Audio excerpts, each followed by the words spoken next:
Coucou, Badialusa la rouge, le Nailibino Malangwa. Malangwa na bisango yo. To skola qui déjà bien ce que ça qui est. Pour nous, on a besoin kakaya. Litungulu, tu as besoin de céleri, tu as besoin d'embi, tu as besoin de poivron na biso awa. Puis tu as courgette na biso awa. Et tu as ail na biso. Tu as besoin de feuilles de laurier.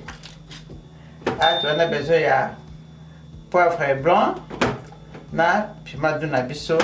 Ndito ko tsana kati ya mbisi na biso. Tu as mbisi na biso na kati ya nzungu. Mbisi ya raser na mafuta. Donc ce roseau salaye bouillon boye. Il faut salayer bien pour que kocha mafuta belete pour que mafuta ya kotonda. Na kati ya nini ya nini na biso.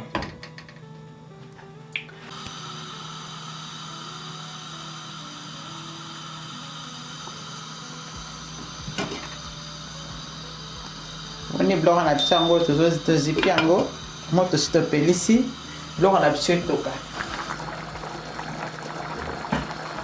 Moni mbisi na biso ndenge ezotoka.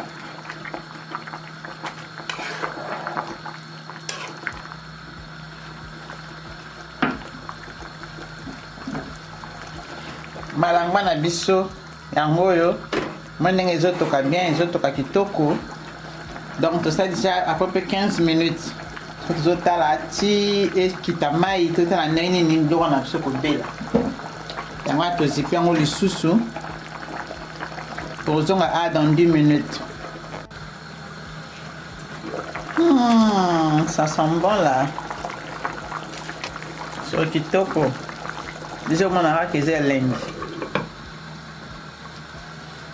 Vous s'abonner, vous aimer, vous partager vidéo na biso. Ba mona kitira tout ça qui ne bandeli.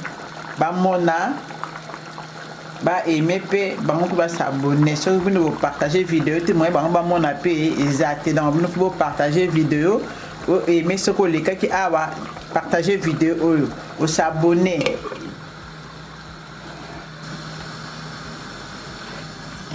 Voilà. Ouh. La biso beli kitoko. Le moni mbisi.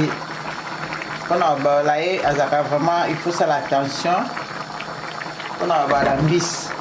Donc neti bo retourner mbisi ko tourner kaka bo sali boye. Et ba mbisi moni mbisi na biso beli kitoko. Na sepe ndenge bolanda kingai.